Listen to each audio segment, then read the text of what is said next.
So this is, I'm going to give you a whistle-stop tour through the development of Romantic poetics.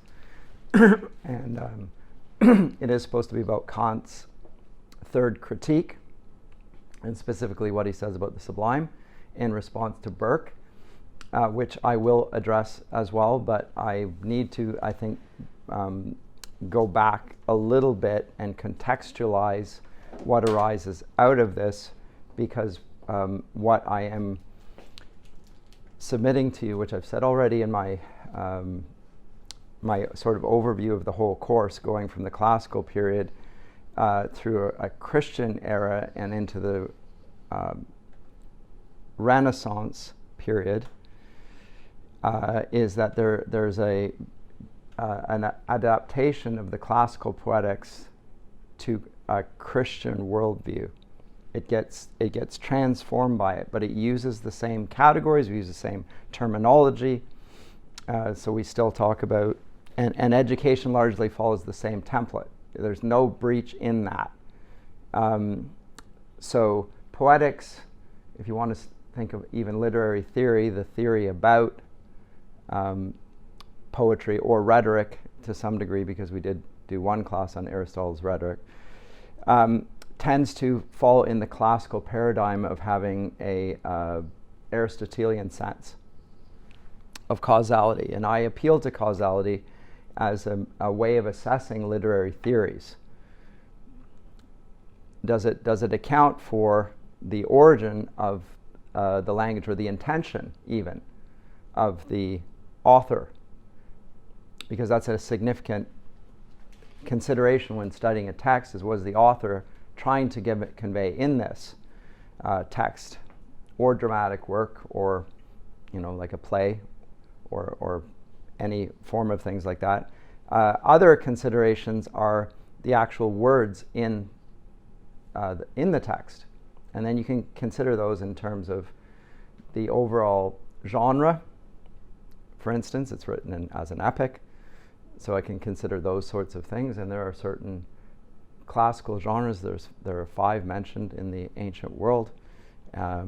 Certain modern literary forms don't fit within that,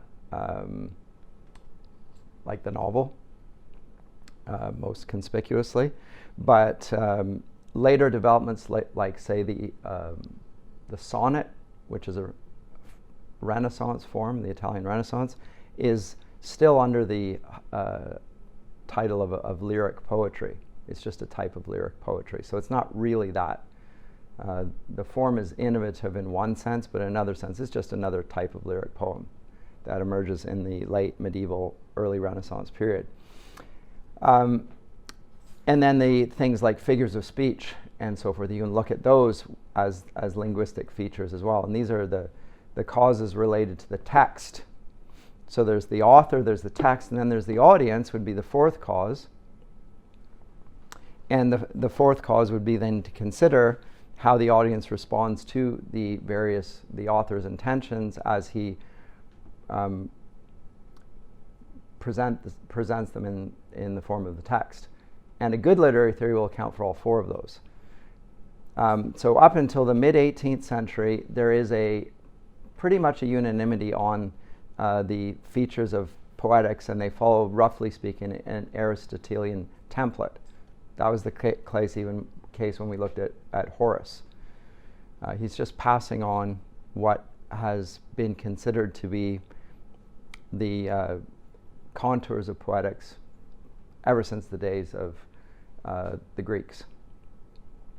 But when we come to the mid-18th century, we have the incursion of modern science into the humanities. And this is to some degree the backdrop for the quarrel of the ancients and the moderns that I talked about a couple classes ago. One of the reasons we have the quarrel is because of the successes of modern science that eclipse the achievements of the ancient world. The ancient world did not seem to be very interested in inventions. It was interested in the nature of reality and how we access that and how we present it. But reality was considered to be something that was given and had certain features to it that we could call good or beautiful or true or just.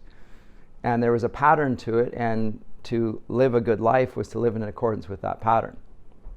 But come the 18th century, the success of the scientific revolution and its use of experiments in philosophy, natural science, and mathematics, and I'll just list figures that you will already know to some degree or less. Descartes and Bacon and Pascal and Leibniz and Newton, these are towering figures in the scientific revolution that lay hold of the methodology of experimentation. In that period, there is a concurrent and maybe even a consequential development in the study of language. And there are speculations in this period on where language originates. And following the method, experimental method, the dominant tendency is to look at nature. So rather than posit the idea that language comes from God, it's just a feature of human nature. Even the Greeks, if they don't say that language comes from God, they recognize that animals don't speak, and it is a feature that is indistinguishable from human nature. Human beings love to imitate, says Aristotle. And they use language to do it. He's interested chiefly in tragedy. How does Sophocles in Oedipus Rex move us through his words? Why do we take such great delight in what the poets teach us, and why do we place the words at the center of a good education? But in this period, there's an attempt to go back and historicize the development of language from its early origins and deposit those origins in nature rather than in God.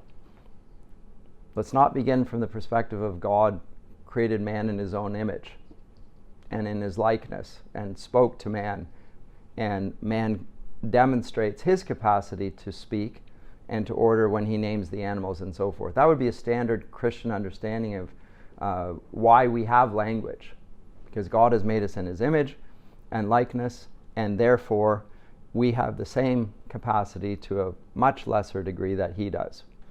We can't call things into being, but we can comprehend the world and grasp it and articulate it through language and through our reasoning abilities, which are closely allied to our capacity for language. But in this period, language is still seen as the defining feature of human beings. It's the defining feature in the 18th century. It never goes away. Same in the 19th century, same in the 20th century. It hasn't stopped. But rather than see it as something God-given, there's an attempt to historicize this. That is, to identify the source in nature. We're not going to begin from a theological axiom or a dogmatic approach. We're going to rather use language and human reason to discover the origin of language. And so the study of poetics becomes extraordinarily important in this period, in the humanities. And I would argue to this day, although English is much maligned, and the humanities in general, this comes to dominate the academy to such a degree that Darwinian science, which is predicated on language as the central feature of human nature, adopts a similar evolutionary view to that which was posited first in the humanities.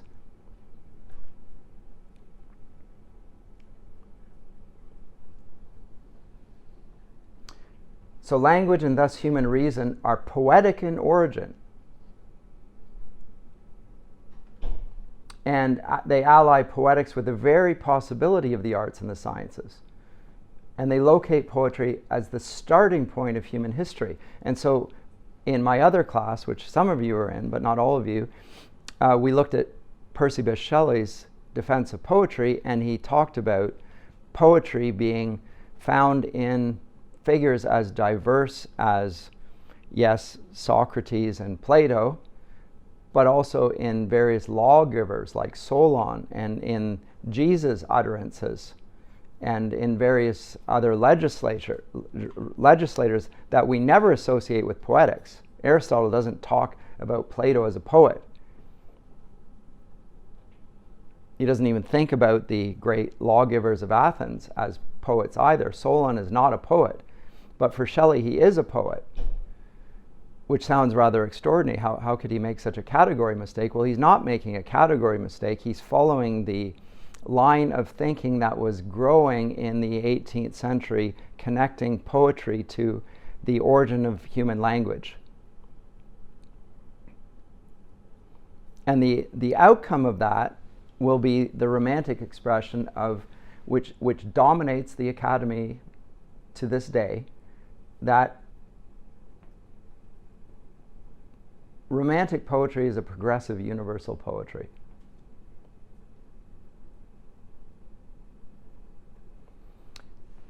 And therefore, if we historicize everything, look at it from the vantage point from the top down, we look downwards and backwards into human history to see the origin of things, but we see it as a progressive development to the stage where we're at right now. We look at from the top of the mountain, we look down to its early origins, and we have the divine perspective that we used to get from the divine perspective. So that's the shift. And the Academy now takes the vantage point of being God, of pronouncing as if we were gods on human life and human development. That's the beginning of Darwinian thinking. So I've long contended that Darwin's evolution of the species, which is presented as a biological theory, has its origins actually in an understanding of language that emerges in the 18th century. And it's just a theory to speculate and move us away from dogmatism. And of course, it itself is a dogmatic approach. It's just an experimental way of looking at it. And it's presented not as an experiment, rather, but as a fact. It's the only one we can know.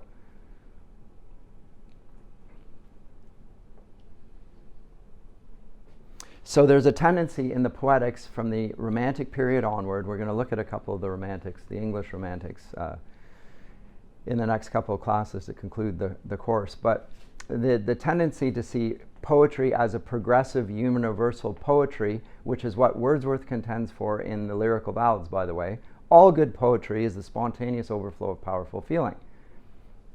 Note that he moves it away from language to the feeling. The feeling is the origin of the language. And ultimately, the poetry is the feeling. So poetics has shifted away from Aristotelian and neoclassical categories to something more universal. And this is why the Romantics think that they are following in Milton's epic footsteps, but going to the next step.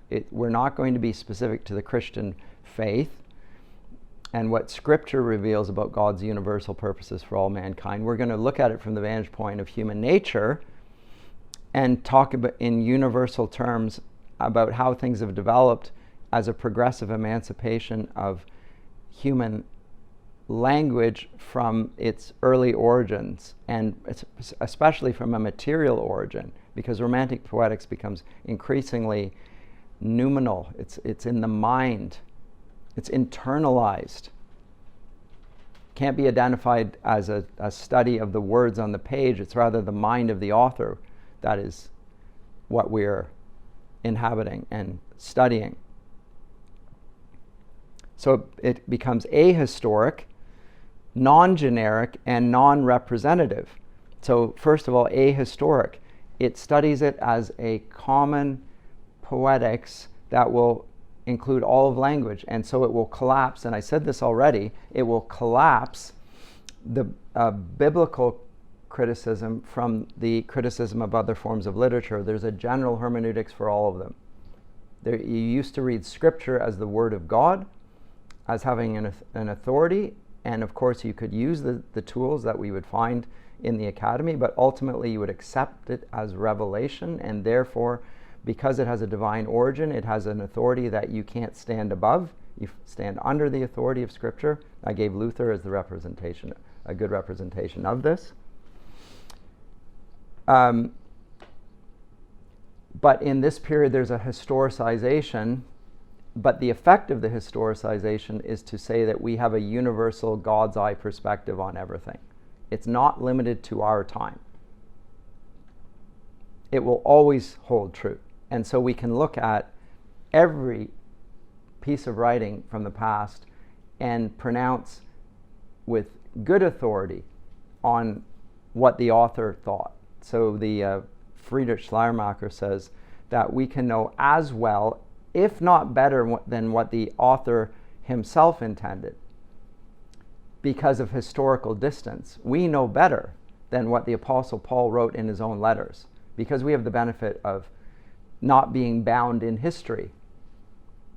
There's an assumption that we're outside of history. We're looking at it from the human point of view, which is standing, as I say, at the top of the mountain and looking down, and we can have that God's eye vantage point.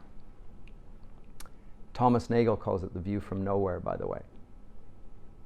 It acts as if we were not historically bound, as if our utterances were not determined and limited to our own perceptions. It's enormously proud in that sense.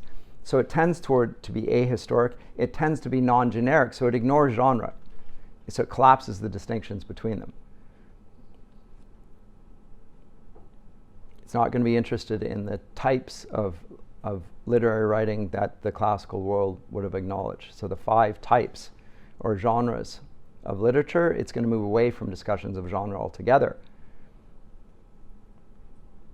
Because the genres are limitations on a way of writing, and we want to get beyond the limitations. And it is non-representative, so it's opposed to mimesis. Remember, the assumption of the 18th century is the same assumption that goes back throughout the history of poetics, which is that poetry is an imitative art. It is mimesis. We're representing reality.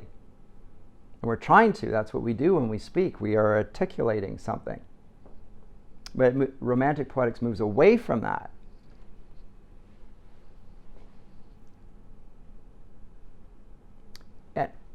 And it then claims that its approach applies to all places and all times. Now, as I say, these are just assertions, or it's a postulate of the period, but it is an experimental postulate. And the question is whether the experiment's a valid experiment. It is totalizing, it is universal, it is powerful insofar as it eclipses tradition. It adopts the vantage point of the autonomous individual. We're going to adopt Immanuel Kant's dictum in his little treatise of enlightenment. What is enlightenment? He talks about the emancipation from the tutelage to the past. And it's represented in a little Latin dictum, sapere aude, dare to know. To know, dare, actually. Dare to know. And so you're not going to listen to the authorities on this. You're going to take a universal perspective. You're going to not be bound by the prejudices of the past. We're not going to care what Aristotle said. We're not going to be guided by the views of genre that had dominated poetics historically.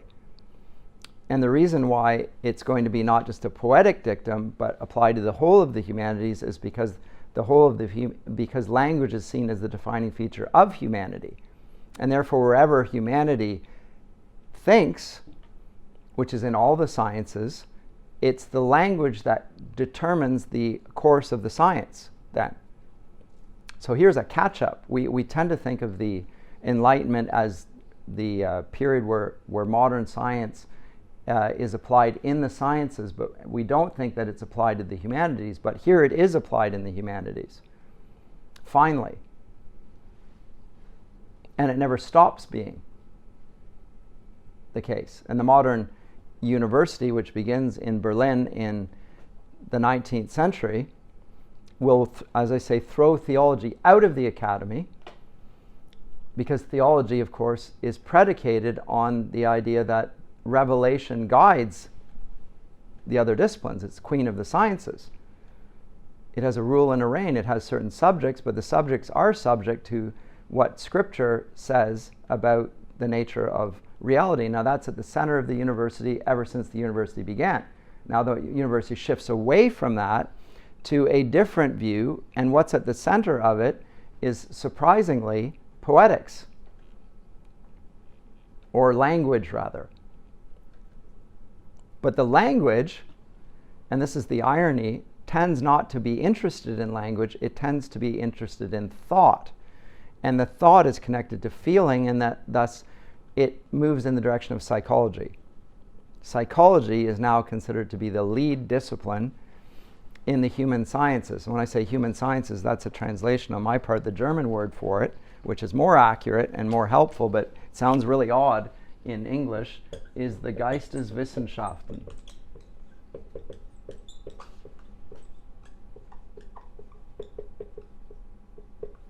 And the word Geist here is spirit, the spiritual sciences. And so Hegel will write a work which is so important for the development of the human sciences, called the Phänomenologie des Geistes, the appearance or the external expression of spirit. It's a way of historicizing the development of human nature by human beings, looking from the vantage point of the present. It's a methodology of progressivism which then gets entrenched in the academy and then gets applied into schools by John Dewey. So as I say, it follows the experimental method advanced in other areas like philosophy and natural science and mathematics. We know about that, but now we see it's applied to the realm of the humanities proper. Poetics in particular. Now, it would take me hours to really get into this in any detail, and I'm not going to try and do this. I'm going to try and give it a sketch of how that develops then. And I'm going to go back to Rousseau, whom I mentioned in class, but we didn't study him, and I can't do that on the course because I'm just trying to cover too much material. But in Rousseau's work, Discours sur l'origine de l'inégalité parmi les hommes, so a discourse on the origin of the inequality between men, Rousseau supports the idea that the first language was of natural cries and gestures. So it was an inarticulate form, just like the animals make, your dogs and your cats and every other animal. It makes inarticulate. When articulus is your finger, it points at things, it identifies it very clearly. Language does more than that. Words do more than that. They articulate it. They allow you to identify it. So in other words, they have a significatory power. They can point to it. A pointer dog can point at it with his nose. Right? There's where the bird that went down, you shot there, and I'm going to point to it. We do that with words. We can point directly to it. Not only do we point to it, we describe the nature of it. It has a definition. The word has a definition to it. So the definition is part of the pointing, and that is a sign. Then words are signs. Remember Augustine's discussion of signs and things then now. Some things are just objects, but they actually can be signs. But not all things are signs. Like a stone sometimes is just a stone. But the stone that's under Jacob's head, that's a different sort of stone. It is a sign of something else. So now we're getting into a different account, that we're going to move away from Augustine's account of signs and things, which I think is very important for a development of a robust poetics. And we're moving into a naturalistic terminology of those that want to apply the scientific method to language And instead of that, they're going to talk about signs as the words that substitute for the cries. But note that they're substitutes, because the earliest origins are the grunts and cries. In other words, which express our feelings is posited. So feelings are at the essence of language.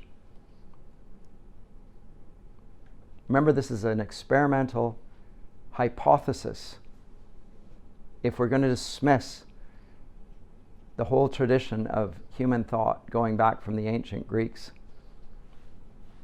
and probably other cultures as well, but certainly from the ancient Greeks as developed then in Christian thought, such that again in John's Gospel, John can say that Jesus,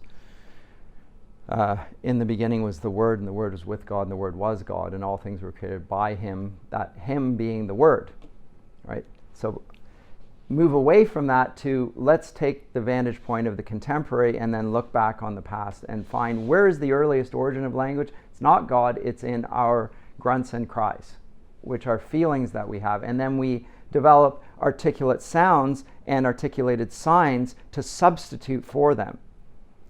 But ultimately, the true nature of the origin of human language is the feeling that underlies it. And this is why Wordsworth says that all good language, all good poetry rather, is the spontaneous overflow of powerful feeling. So underlying those articulated sounds is that. And therefore poetry, in order to be progressive, can't hold to forms or words or templates. It has to emancipate itself from that. It has to dare to know.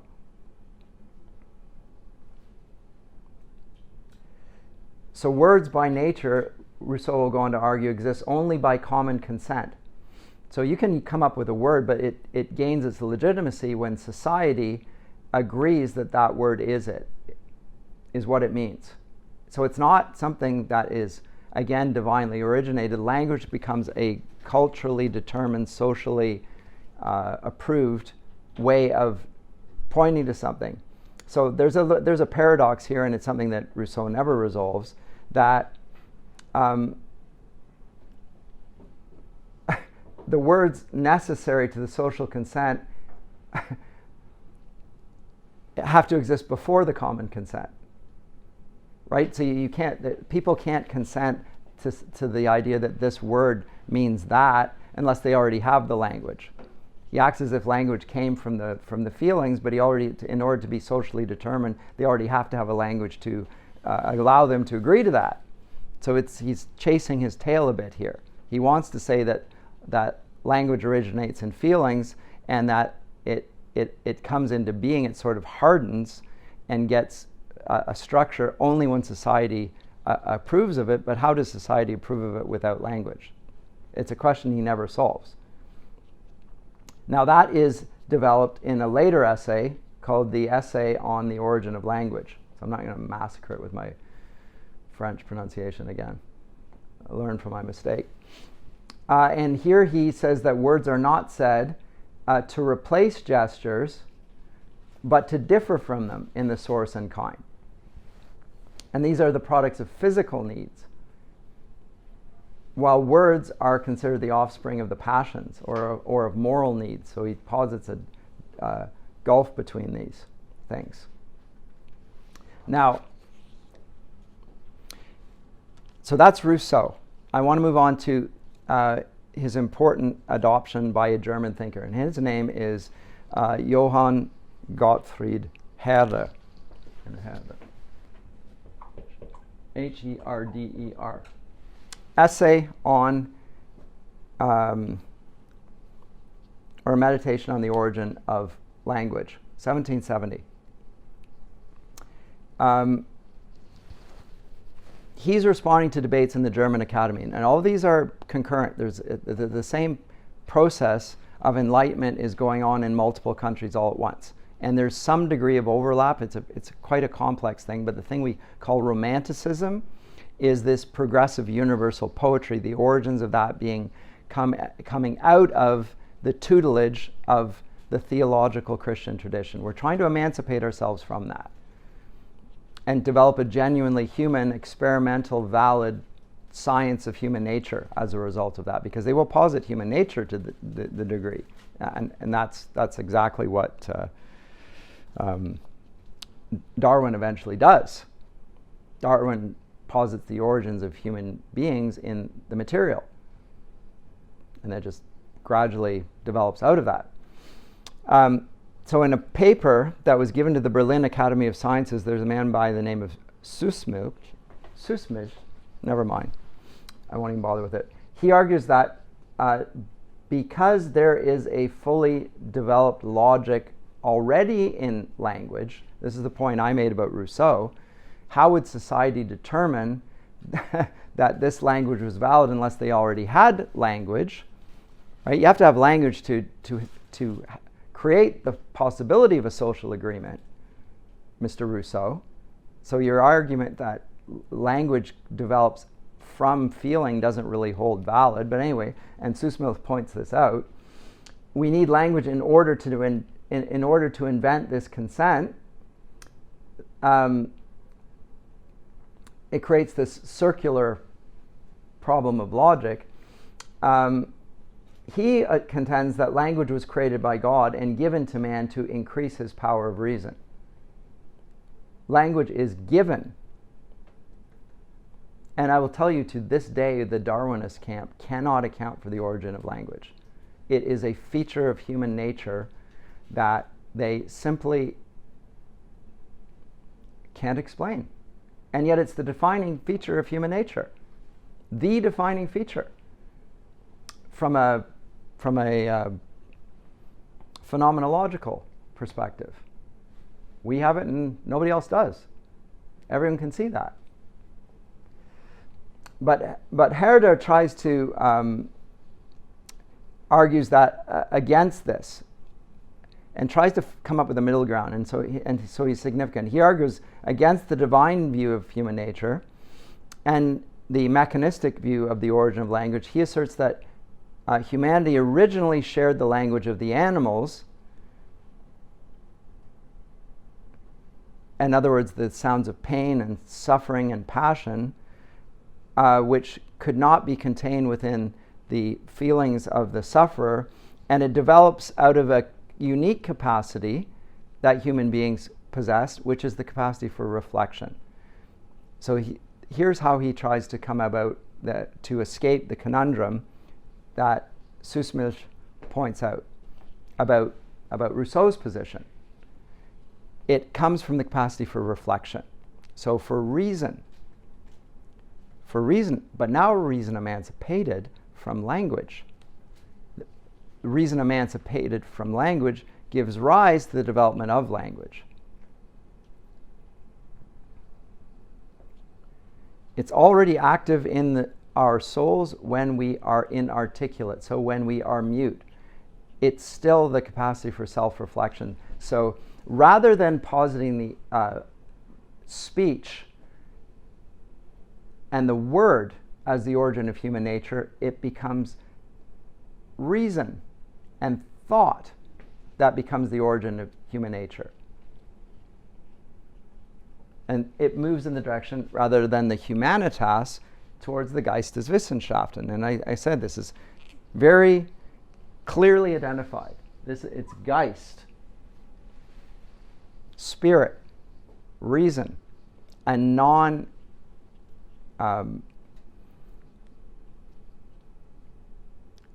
articulated sense. It entrenches a sort of Gnosticism into the academy.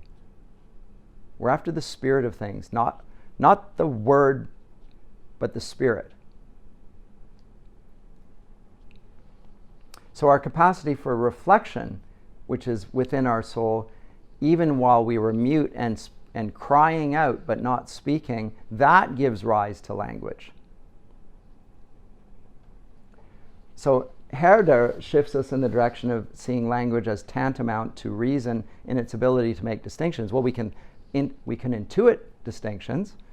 We can imagine that without using language, although I'm not quite sure how he thinks we can do that, because when I imagine differences, I'm using language not in my mouth but in my head. I can think thoughts, but I'm still using language, right? Just like when I read silently, I'm thinking silently in words. But he thinks that language is tantamount to reason in its ability to make distinctions, and recommends that rather than developing hypotheses of where language originates, students of language would do better to collect data, linguistic data, from every age and domain of the human species. So thus begins a new enterprise of anthropology rooted in the study of different languages. Let me just say something very briefly about this. In the 16th century, there's a great move to study languages, all the languages of the earth. And the idea of that in the 16th century is to see a commonality between them all and to be able to recover through the different disparate languages the original language of Adam. You know, what was the language of Adam before the Tower of Babel came? And scattered the languages and broke them apart.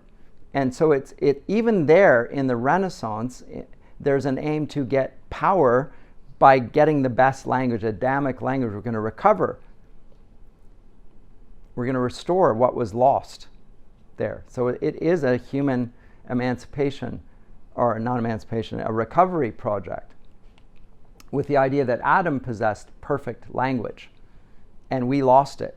And so then what is education? It's recovering the language that was given to Adam, which we marred by sin.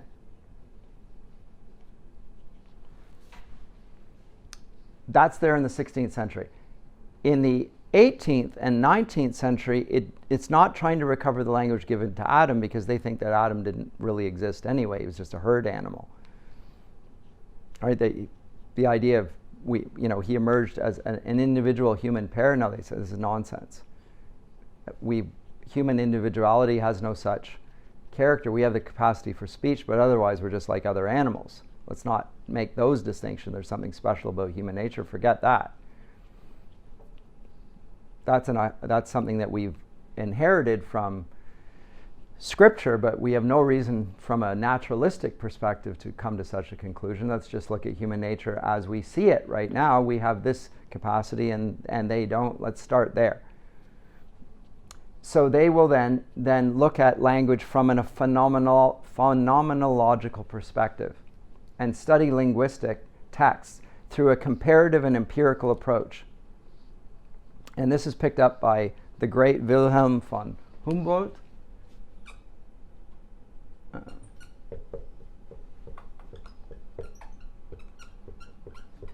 Hope if I could spell.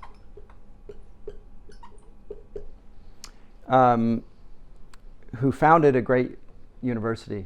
The great university movement is, and to some degree, is integral to the development of the modern research university as a way of looking at and studying from the vantage point of the Romantic postulates what the university ought to be doing. But it's a wholly secular move. It's anti-theological, as in the perspective. And to this day, Christians tend to go to the secular academy for accreditation, and they have to assume then that theology can't be the origin or the basis for their conclusions. It can't be, because then we're following a different methodology, and the methodology, the experimental methodology of the Enlightenment, applied in the university through the Geisteswissenschaften, is the one that we must take if we're to be seen to be academics. Deeply problematic. But he will advocate comparative linguistics. And he is the first one to propose what we call the Sapir-Whorf hypothesis. Have you heard of this? Has anyone done linguistics here? And they would come up with the Sapir-Whorf. I'll just put it down here.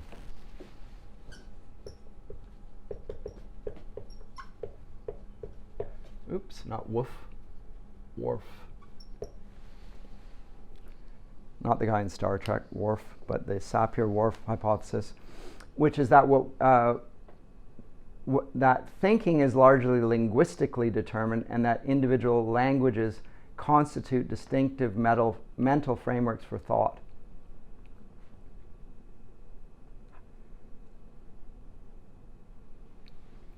In other words, language determines reality.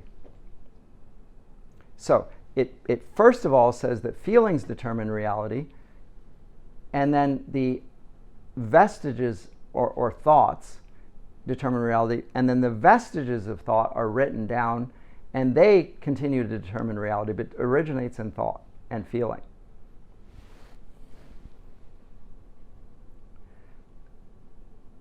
And so he goes so far as to study the language of the Java and the Kiwis, interested in South Pacific languages, and sees a universal character to all of this. And he will link poetry in its distinct mental framework to music, and hypothesize that the free reign of the spirit probably preceded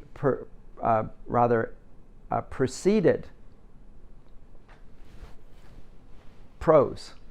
Poetry preceded prose. So he connects it with reason rather than passion. And in this, and I said this to you last time, I need to move on towards the English Romantics, but they will see in this period the German writers like Herder and Lessing and others, they will see Shakespeare as the author of universal nature and oppose him to the classical world. So he is the quintessential modern author. He represents a universal human nature.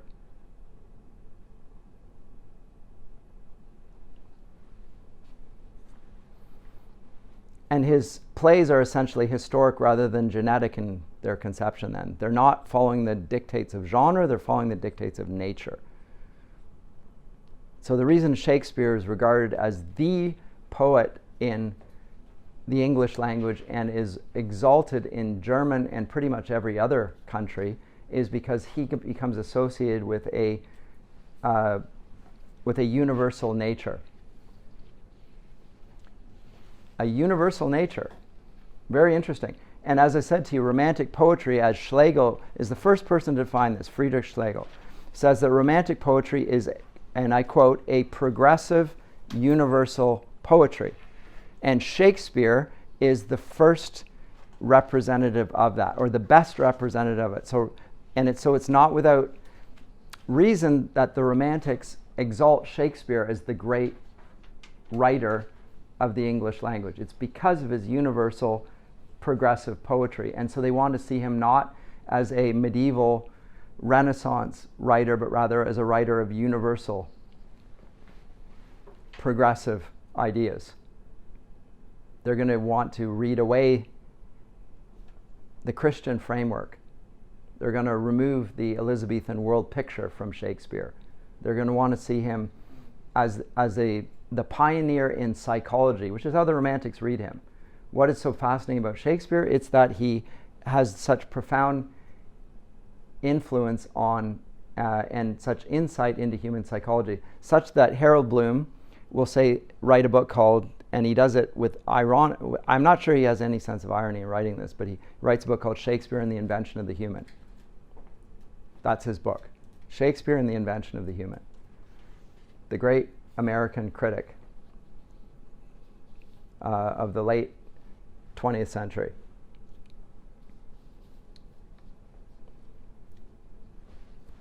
So a progressive universal poetry, and this is the postulate that is taken in the academy in English departments for a very long time.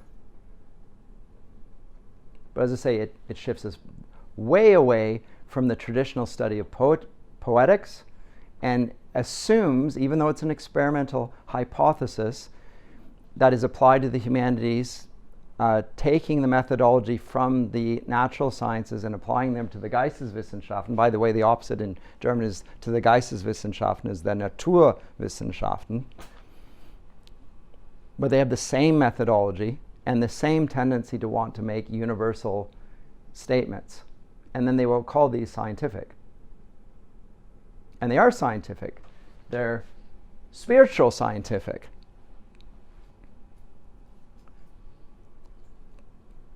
But as I said, my question from the vantage of trying to look at this critically in the light of having already given a sort of a historical development of literary theory is the new hypothesis about human nature actually as scientific as it claims to be, or is it just a late comer to the party whose postulates are entirely questionable and not very useful as literary theories, because they don't account for all four of the causes which a robust literary theory needs to maintain. Although, to be fair, it does posit the origin of language is feeling. So it does talk about the initial cause. The initial cause is our feelings, our grunts and cries. And so Wordsworth will say that all good poetry is the spontaneous overflow of powerful feeling. Is he correct in this? He's certainly fully committed to it. But historically speaking, and Coleridge himself, his great friend, says that this is an absurd statement. There's a lot of good poetry, in fact, that isn't the spontaneous overflow of powerful feeling. And I think on this course we've already demonstrated that nobody would agree with Wordsworth's view historically, but it is true of Wordsworth and his poetics. So it's not all good poetry. We might, if we're being charitable, say some good poetry is this. But then we might further question whether it actually is that which makes Wordsworth's poetics so good. And in fact, Coleridge does that. He says it's actually nothing to do with Wordsworth's theory at all. It's because he follows in the mimetic tradition. Because the imagination is the repetition in the finite mind of the eternal act of creation in the infinite I am. All good poetry, that's the primary, and the secondary just acts upon that, and Wordsworth follows that. So his poetry does not depart from the mimetic tradition, but he's trying to make it do so.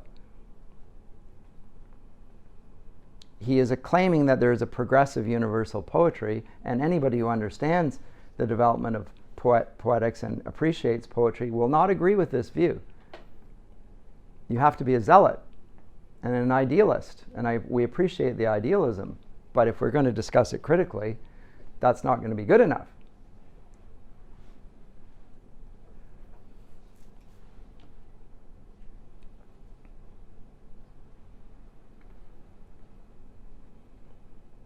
So I talked about Samuel Johnson. Samuel Johnson will, in his preface to Shakespeare, will praise him and also the metaphysical poets for their appeal to nature. But in Edmund Burke, and so I'm not, you can see, I'm going to run out of time here. Burke will see that, and I'll go back to what we studied last time. Oh, never mind, I'm not going to put it up.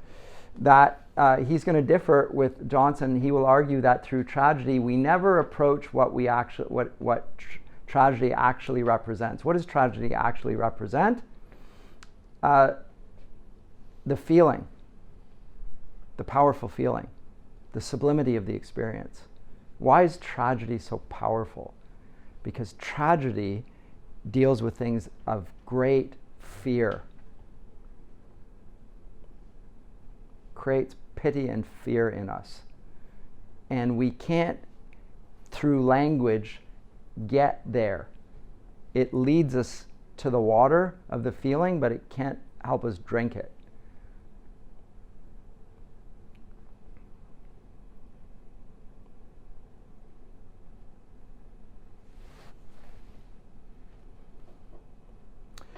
So the inquiry, and this is recapitulating what I just said in last class, then his inquiry is to examine the psychophysiological compositions of the feelings of the sublime.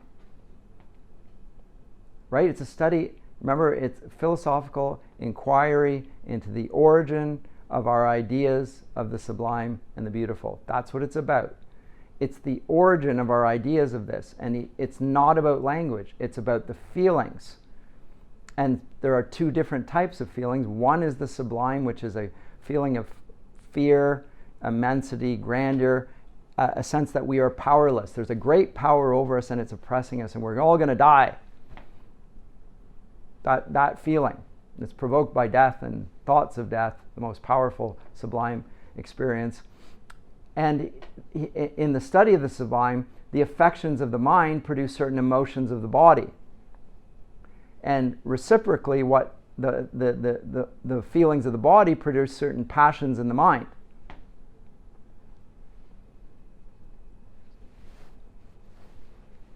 Whereas beauty is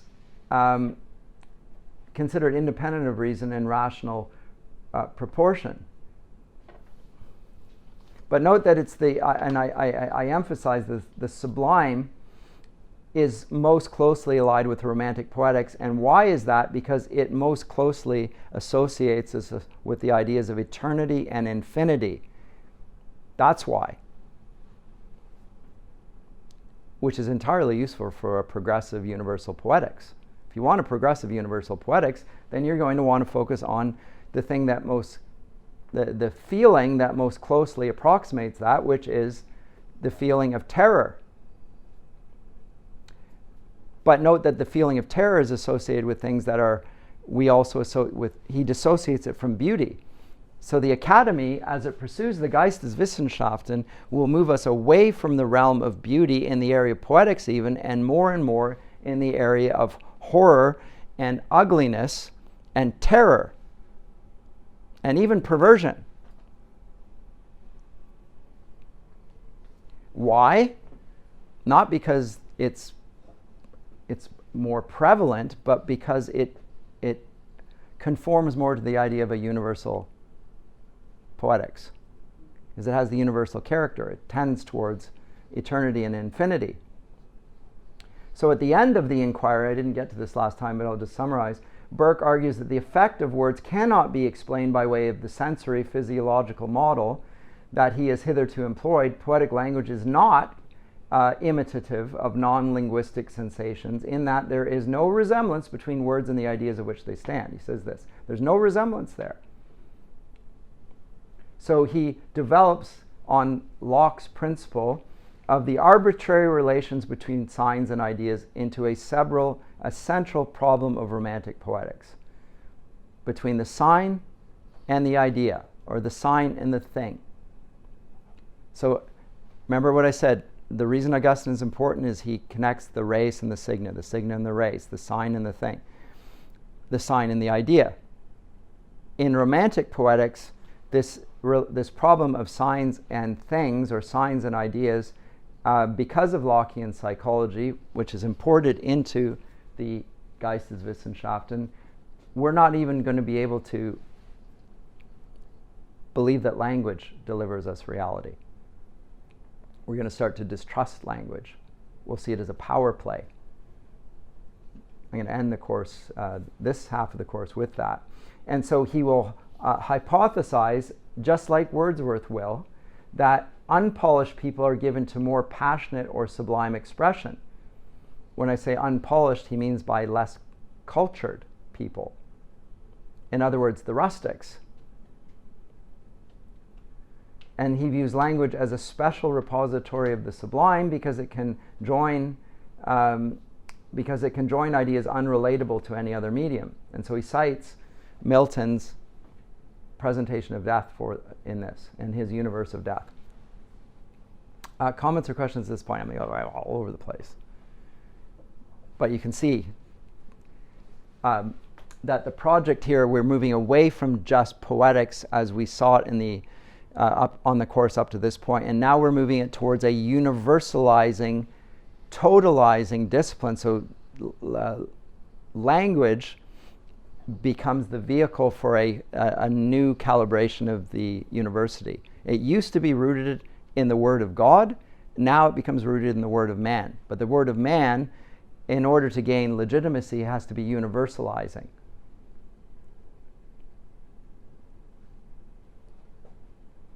And it's recovering to some degree the language of the Tower of Babel. But not by appealing to Adam, but rather appealing to the second Adam, which is the modern scientist, or the modern human scientist.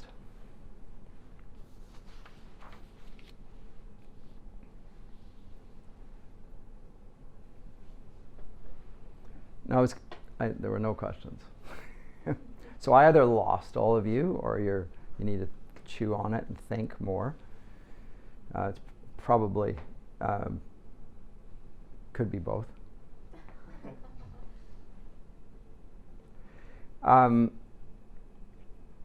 But what is, I think I gave the rough contours of why there's such a significant shift here, and also why there is a tendency in the academy to take little interest in anything as poetic productions that was not that didn't come after the 19th century. We begin with the Romantics. Those are the classics. We don't read Homer. There's a tendency now we don't even read Shakespeare, although Shakespeare was this, but now it's been observed, he's too racist, he's too sexist, he's too colonialist, he's too white, and he's too male, he's too European, all of those, so then he can't be universal. But note the argument against Shakespeare is he's not sufficiently good expression of a universal progressive poetics.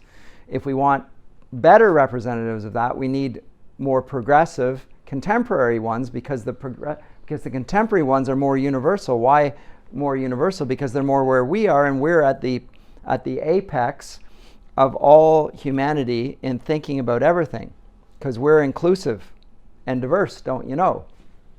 Which is why we remove those old books from our libraries and don't teach them to children.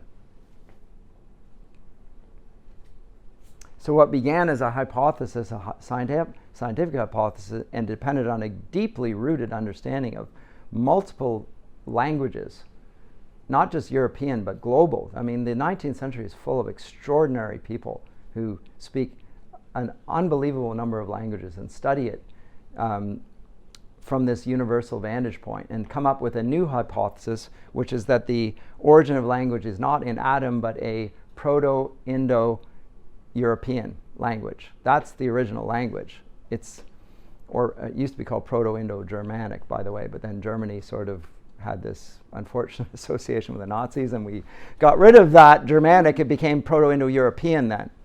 But it's still, the tendency in both cases is the universalizing feature. That's the vantage point. We look at all languages from that, and we study the languages then. Modern universities aren't even interested in the specific languages. They're too interested in identity politics of our day. So they moved away from a scientific enterprise, however misconceived, and I think it was misconceived, even moving in the Geisteswissenschaft, and at least they were attempting to do something scientific. They had a very rigorous methodology, and it was the methodology of the experimental sciences. We'll just apply those to human nature. I've said to you my objection to this is the one that was fronted about Rousseau's presentation of the origin of language, which was grunts and cries, and then they become then society decides which words that arise out of the grunts and cries are the legitimate ones, and somebody says, but how do they do that other than by using their language? And you said they didn't have that. They had grunts and cries, and then the language developed out of it. But to determine which words were the valid ones, they had to have language to do that. So you're chasing your tail, and you can't solve this problem. I say the same thing applies to the humanities and the Geisteswissenschaft, and you're taking the human perspective on human nature, and yet you are still a human being. And so the experiment that you're supposedly detached from, that everybody can observe, you're already implicated in being involved in the experiment. You're putting your thumb on the scale of the judgment because you are involved in it, and you're going to ignore certain stuff that contradicts your thesis. And the chief thing is your idea of the origin of human language. There's no basis for this. It doesn't even make sense. And yet your whole enterprise is based on it. This is what I called the crisis of the human sciences in my book, my doctorate. That was the beginning of my thoughts on this. I've developed them significantly since then. But I was aware, here's the big shift. It moves away from a poetics based on revelation or on fixed ideas of human nature and the nature of reality what Lewis calls the discarded image, it moves away from that towards something that will adopt a more universal vantage point, but it has such a shadowy, speculative beginning that it's questionable whether we could actually call this legitimate. And the only reason they claim it's legitimate is because they are in power now. This is academic. You have to follow this methodology. Well, that's just Descartes. If you follow the method, then it's valid. Well, I am following the method in comparative systems of thought. Here's the experiment. Let's look at the different views. And which results in the best theory of poetics? It's not this one.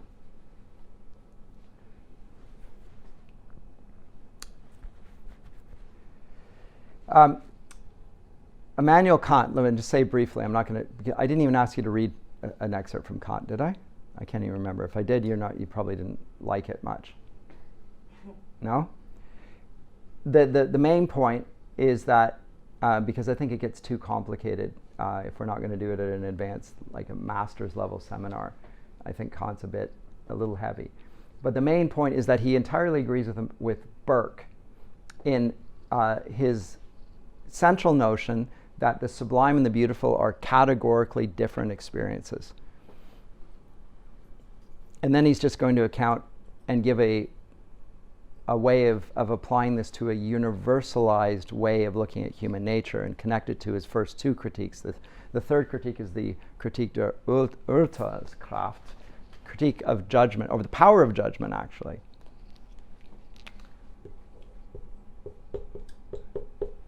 Urteil is a judgment, but it's Urteilskraft, and Kraft is power, the power of judgment.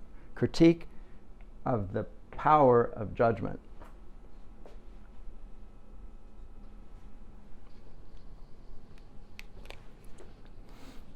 And we'll lean upon Burke in this. And I said, by doing this, he's assenting to the psychological conception of human nature, which will give rise to the Geisteswissenschaften. And furthermore, he's separating not just theology from the academy, but beauty. Because the universal character of aesthetic judgments, most powerfully and importantly expressed, is in the sublime. And the sublime is got nothing to do with the beautiful. And so you'll probably know the famous dictum that, or rather hope that it's beauty that will save us. Because there's a loss of beauty. They're pointing, there's a loss of beauty. Everybody recognizes it. There's a loss of beauty, and a recovery of beauty will save us. I happen to think this is true, but only when beauty connects with truth and goodness, but then that's a part of a whole intellectual tradition that we've moved away from.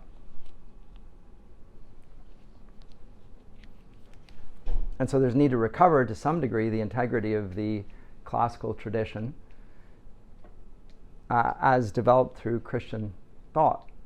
And I think Augustine is a great primary source for doing this, insofar as he connects signs and things and connects them to a ordo amoris, an ordering of love, a hierarchy of love, makes human life and human language then connected to that as well. What is a good expression? Well, it's one that connects us with the noblest and best outcome of all, which is union with God. All of life is seen in relation to that, and all of education will be seen in line with that ultimate purpose. It's eschatological then. Romantic poets claims towards universality, but what's the character of the universality there? Because it sounds eschatological, and it moves in that direction because it's progressively emancipating us from the past. Right? The model of romantic poetics, the chief hero is the orphan. Right? So you've heard me on this before.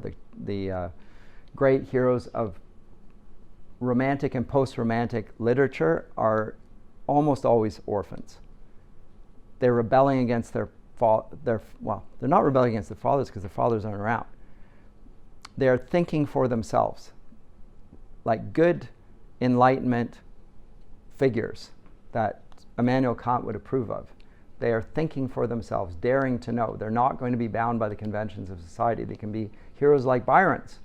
He can commit incest, and society will condemn him for the incest, but he's going to stand above that by being true to himself and true to the desire that drew him towards his half-sister, Augusta Lee, and he's going to see this as a representation of a strong, potent human spirit that emancipates us from the dictums of others, from society. So what's the character of the universality? It's a rebellion against all order. It's lawlessness.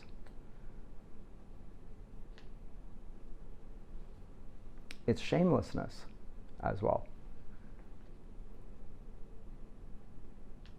Note that modern psychology can't stand shame.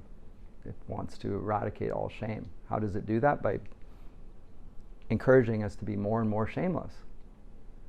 If we're just more and more shameless, we're doing a moral activity. We're moving towards a universal view of human nature in which that suggestion of shame is never spoken of. Nothing is shameless anymore. They're actually going after what is morally reprehensible. They're pursuing it as a goal, because by doing that, they are trying to cauterize that feeling within us that rebels against this to become more universal. Love is love.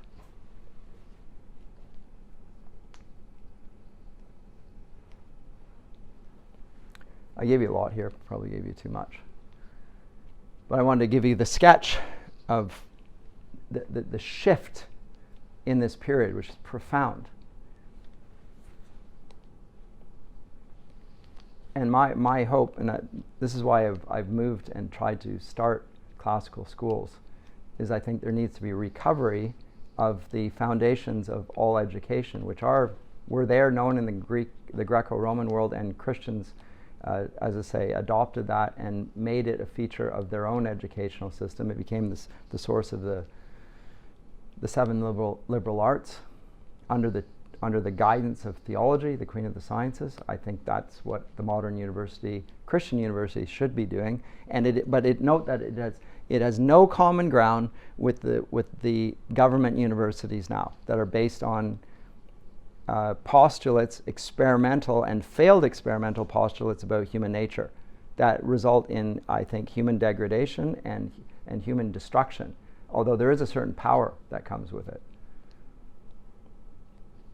Anyway, I'm done for today. If you have no other questions, if you